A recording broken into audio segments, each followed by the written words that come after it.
Hola chicos, ¿cómo están? El tema de esta clase que toca hoy es arritmias en el deporte.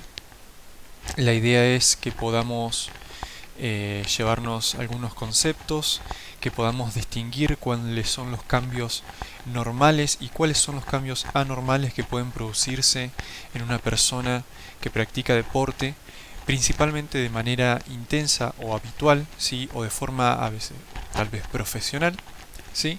Y qué hacer con estos cambios que se presentan.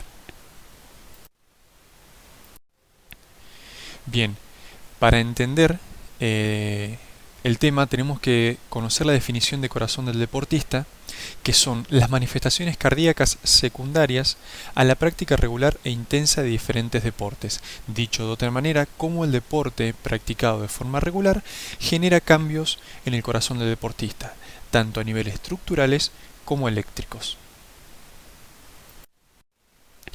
Dentro de la adaptación al entrenamiento podemos encontrar algunos cambios que se generan en el deportista, como son la hipertrofia, la dilatación, aumentos del llenado ventricular y modificaciones eléctricas.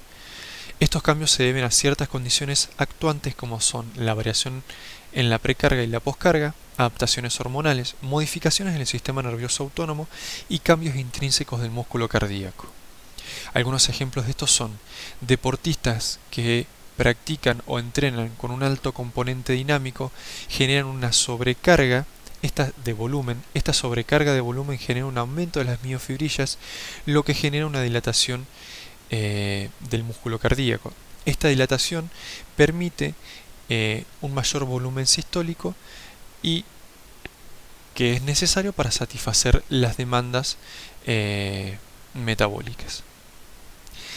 En personas que practican deportes principalmente isométricos vamos a ver un aumento en la poscarga. Este aumento en la poscarga va a condicionar una hipertrofia del músculo cardíaco. Variaciones del sistema nervioso autónomo se refieren a un aumento del tono vagal en deportistas entrenados que va a reflejarse tanto en la presión arterial como en la frecuencia cardíaca, generando una bradicardia sinusal, ¿sí? Que vamos a ver más adelante que es uno de los cambios electrocardiográficos más frecuentes en los deportistas. Sabiendo esto, tenemos que entender por qué se realiza una valoración en los deportistas, cuál es el objetivo.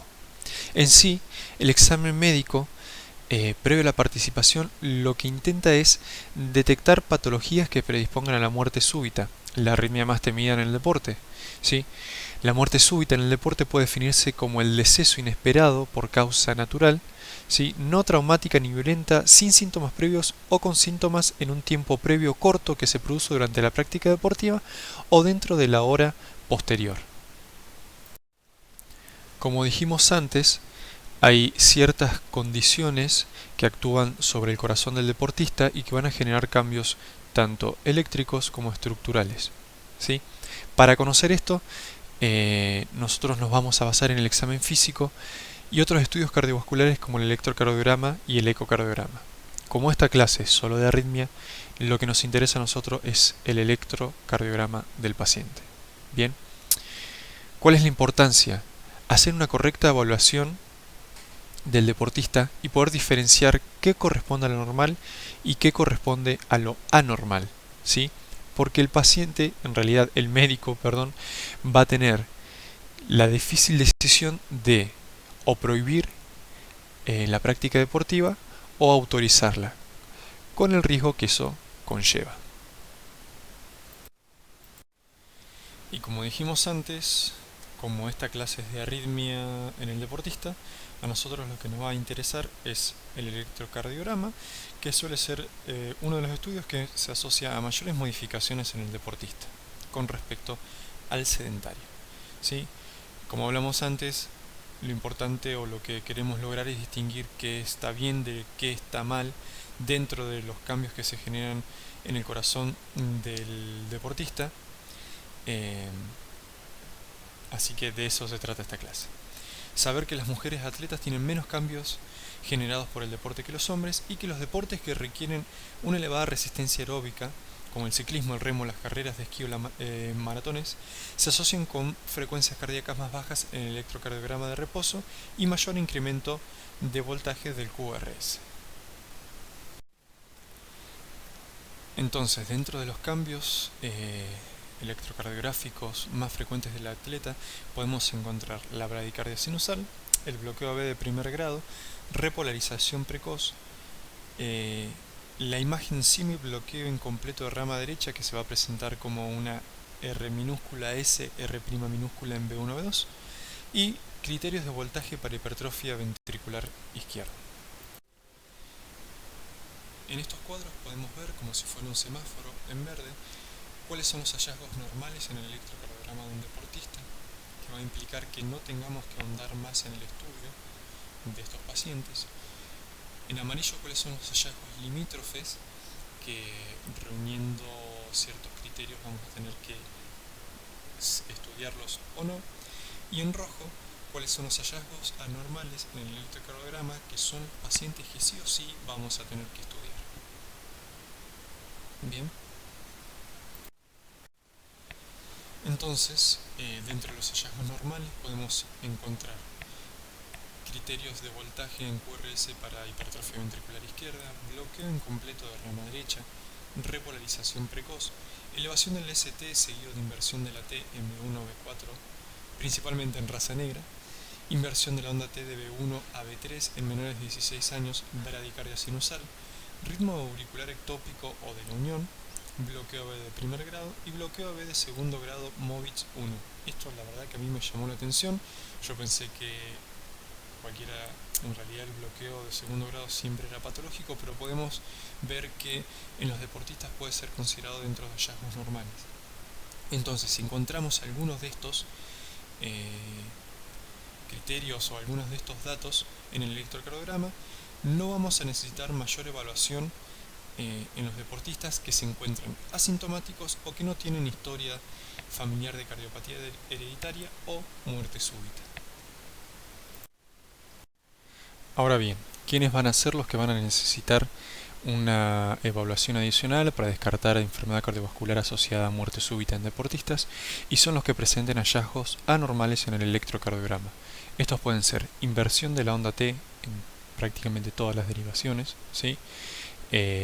Depresión del segmento del ST, ondas Q patológicas, bloqueo de rama izquierda, un QRS mayor a 140 milisegundos, preexcitación ventricular, QT prolongado, patrón de Brugada tipo 1, bradicardia sinusal extrema, o sea menor de 30 latidos por minuto, un intervalo PR mayor de 400, bloqueo de segundo grado Movit 2, bloqueo de tercer grado y más de 2 extrasístoles ventriculares, además de taquicardias auriculares y taquiarritmias ventriculares.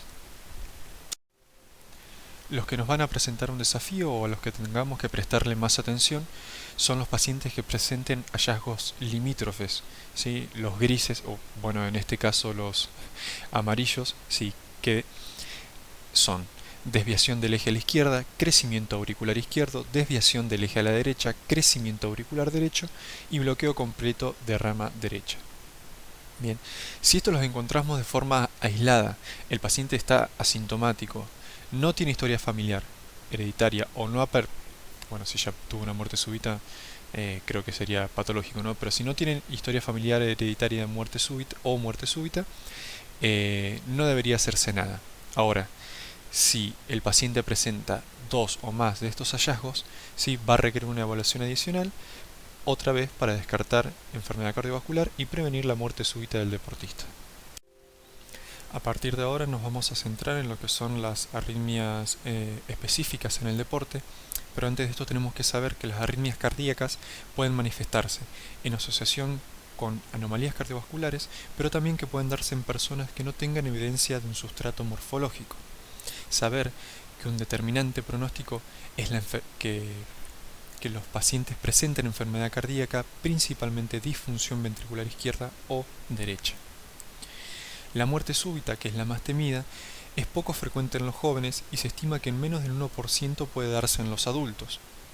Una proporción significativa de estas muertes se producen con la práctica del ejercicio y se cree que se da principalmente por el estrés tanto físico como emocional, los cuales generarían tanto alteraciones como metabólicas o proarritmogénicas que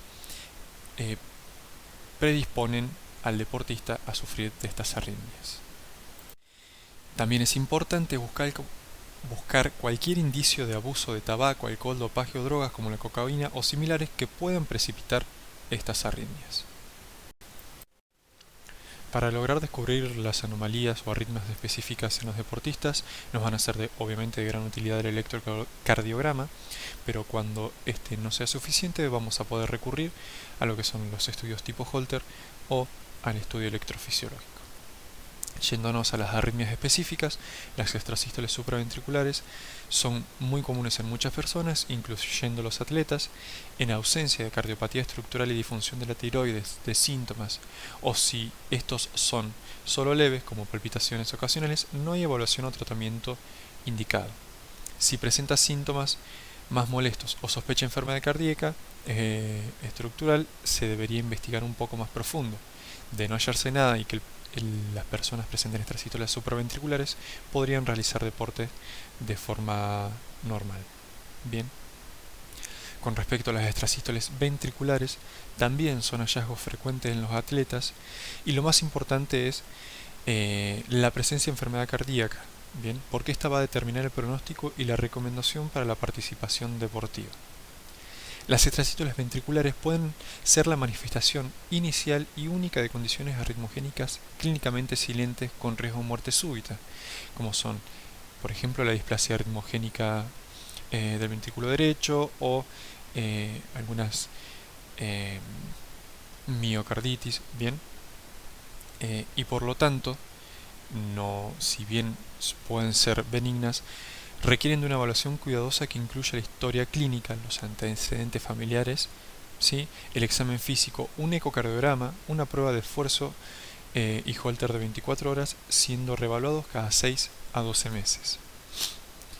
Si las extrasístoles ventriculares están asociadas a cardiopatía estructural, presentan síntomas o se vuelven sintomáticas en el deporte y aumentan su número, el paciente deberá ser readecuado, digamos, a una actividad deportiva. No sé si me explico. Lo que quiero decir es que el paciente no podría realizar ejercicios de alta intensidad que requieran demasiado esfuerzo justamente por el riesgo de muerte súbita que presentaría. Dentro de las taquicardias supraventriculares se incluyen las taquicardias auriculares, las nodales y las reentrantes auriculoventriculares. Estas son las mediadas por un haz anómalo oculto. Para conocer los efectos de esta arritmia durante el ejercicio, la evaluación de los deportistas debería hacerse con una prueba de esfuerzo. Bien, entonces se desprenden las siguientes recomendaciones. Si los deportistas sin enfermedad estructural, asintomáticos, con taquicardia paroxística supraventricular, reproducible durante el ejercicio, en los cuales el tratamiento evita la inducción, pueden participar de todos los deportes. Ahora, si bien el tratamiento no ha demostrado ser muy efectivo, los estudios electrofisiológicos más ablaciones sí han demostrado tener beneficios, ¿sí? Una alta tasa de efectividad mayor al 95% con baja tasa de complicaciones. 2. Los deportistas con taquicardia esporádica que no se desencadena con el ejercicio, estos sí deberían someterse a una ablación de la arritmia y recién después de 4 semanas sin arritmia podrían retornar a la actividad. 3. Los deportistas con arritmia y síncope o presíncope o enfermedad estructural no deberían practicar deportes hasta ser tratados adecuadamente sin recurrencia durante 3 meses. Bien, el tratamiento que demostró ser más efectivo en este caso sería la ablación. Recordemos que hablamos de preexcitación ventricular cuando reconocemos las imágenes específicas en el electrocardiograma y cuando el paciente agrega taquicardia y síntomas hablamos de síndrome de Wolff-Parkinson-White. Esta patología, la preexcitación, tiene una prevalencia de entre 0,1 y 0,3% en pacientes deportistas. Bien, se estima que un tercio de los pacientes pueden presentar fibrilación o aleteo auricular y esto lo que puede degenerar en una fibrilación ventricular y una muerte súbita. A partir de acá se desprenden ciertas recomendaciones, como son Uno, los deportistas con preexcitación ventricular demostrada, pero que están asintomáticos, sin palpitaciones, que no han presentado taquicardia, que no tienen enfermedad estructural y son mayores de 25 años, podrían participar de eventos deportivos. Pero se aconseja, si se realizan estos hallazgos en el electrocardiograma, hacer un estudio electrofisiológico. Como dijimos antes, tiene baja tasa de complicaciones y es muy efectivo para el tratamiento de las arritmias. En los deportistas asintomáticos pero menores de 25 años, con todo lo que dijimos antes, debería hacerse un estudio electrofisiológico. En deportistas con taquicardias, estos sí deben ser tratados. Bien, tratados, hablamos de estudio electrofisiológico y ablación del asa anómala. En deportistas con fibrilación auricular o aleteo auricular, síncope, cuya máxima frecuencia cardíaca en reposo como resultado de conducción sobre el asa anómalo supere los 240 latidos por minuto, se debe realizar una ablación por radiofrecuencia, justamente, como volvemos a mencionar, por el riesgo... Puta madre, esperen un cachito. Bueno, ¿dónde nos quedamos? Y la última de las recomendaciones son: los deportistas a quienes se les realizó una ablación pueden retornar a la actividad a los 3 meses si tenían variables de alto riesgo y a las 2 a 4 semanas si eran de bajo riesgo previo a la ablación. Vemos en el esquema de abajo que si el paciente presenta preexcitación, está asintomático, sin cardiopatía estructural y es mayor de 25 años, pueden participar de actividades deportivas, pero vemos una línea que se aconseja el estudio electrofisiológico y eventual ablación. Ahora, si los pacientes tienen preexcitación, son menores de 25 años, han presentado taquicardias, presentan FA o han tenido síntomas, es aconsejable realizar un estudio electrofisiológico más una ablación con radiofrecuencia. En lo que respecta a las taquicardias ventriculares, tanto la taquicardia ventricular sostenida como la no sostenida son un importante predictor de fibrilación ventricular y muerte súbita. La gravedad la determina la presencia de enfermedad cardíaca, aunque existen manifestaciones sin cardiopatía. Bien, ante la presencia de taquicardia ventricular, debería investigarse profundamente la existencia de alguna cardiopatía.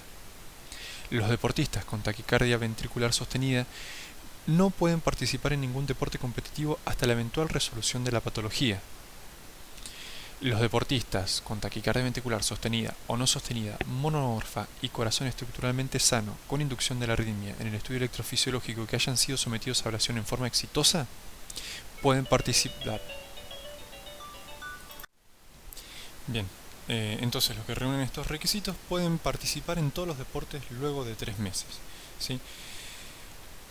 Aquellos que tengan cardiopatía estructural, que hayan presentado síncope, que tengan historia familiar de muerte súbita y que presenten todas estas taquicardias, no tendrían indicado participar en actividades deportivas hasta resolver la causa.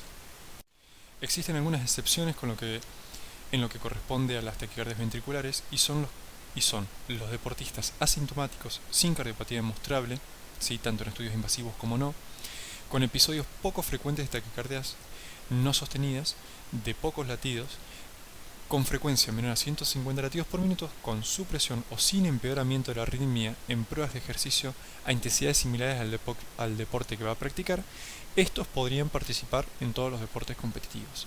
Y los deportistas asintomáticos sin cardiopatía, con TB lenta, asociada con bradicardia detectada en el electrocardiograma o Holter que desaparece durante el ejercicio, pueden participar en todos los deportes competitivos. A mí me llamó la atención, yo si encontrara una taquicardia ventricular en un paciente, no me quedaría tan tranquilo y lo estudiaría hasta encontrarle algo y recién después vería de indicarle la participación en deportes. Pero bueno, estas son las recomendaciones del consenso. Bueno, pasamos a los trastornos de la conducción intraventricular. Es habitual observar en el electrocardiograma de deportistas un trastorno de la conducción intraventricular, en forma de melladuras y muescas en la rama ascendente de la R, principalmente en las derivaciones inferiores y en B1 y B2, que pueden asociarse con un ligero incremento en el ancho del QRS. Este retraso en la conducción de la rama derecha se ha relacionado con un incremento del tamaño de la cavidad ventricular derecha secundario a un mayor retorno venoso que es muy frecuente en deportes de resistencia aeróbica. pero recordemos que solo son muescas y que puede verse un ligero ensanchamiento del QRS. Si nosotros encontramos bloqueos de rama completos o hemibloqueos, tenemos que pensar que estos hallazgos no son atribuibles al entrenamiento deportivo y en ese caso descartar que los pacientes deportistas tengan alguna anomalía estructural o alguna condición que predisponga a arritmias o, a muerte súbita. Los deportistas asintomáticos y sin cardiopatía, con bloqueo completo de rama izquierda y sin arritmias ventriculares que no desarrollan bloqueo AB en el ejercicio pueden participar en todos los deportes. Los niños y jóvenes con estudio electrofisiológico y conducción AB e intervalo GIS ventrículo normales pueden participar en todos los deportes. Como vimos, dentro de los trastornos de conducción auriculoventricular podemos encontrar algunos hallazgos que son adaptación al ejercicio, como son el bloqueo AB de primer grado o el bloqueo AB de segundo grado tipo MOVID 1. La aparición de bloqueos AB de primer y segundo grado tipo MOVID 1 depende en gran medida de la susceptibilidad individual del deportista y se debe principalmente a la hipertonía vagal que presenta. Como ya vimos antes, los bloqueos AB de segundo grado MOVID 2 o MOVID 3 son hallazgos patológicos y en estos pacientes no debería indicarse la práctica de deportes.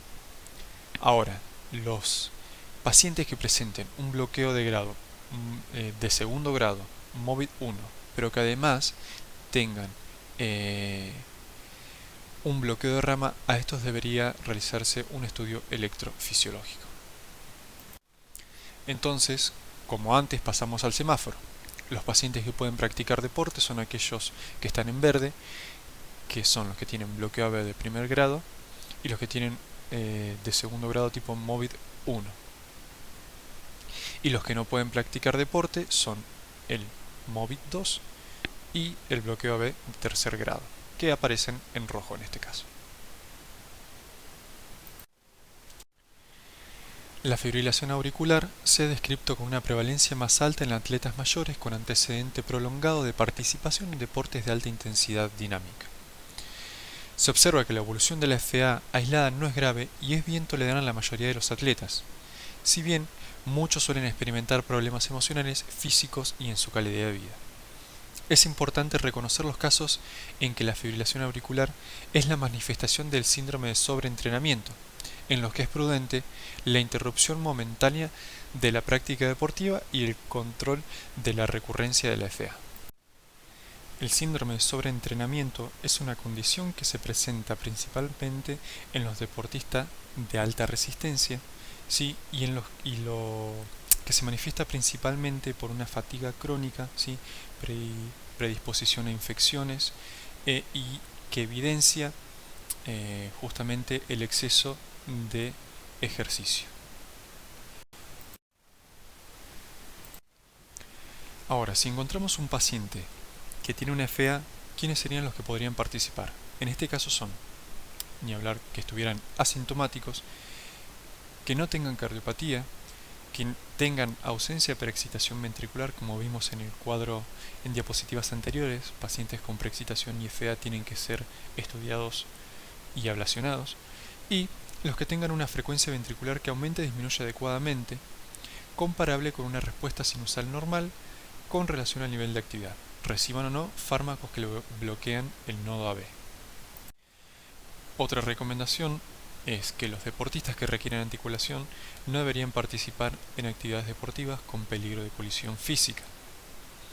Y los deportistas con ablación exitosa de la FA pueden participar en todos los deportes competitivos después de 4 a 6 semanas sin recurrencias post-procedimiento. En aleteo auricular, su aparición en atletas es infrecuente en ausencia de una enfermedad aguda. Es decir, que si encontramos un aleteo auricular es necesario descartar que el deportista tenga una enfermedad cardíaca estructural.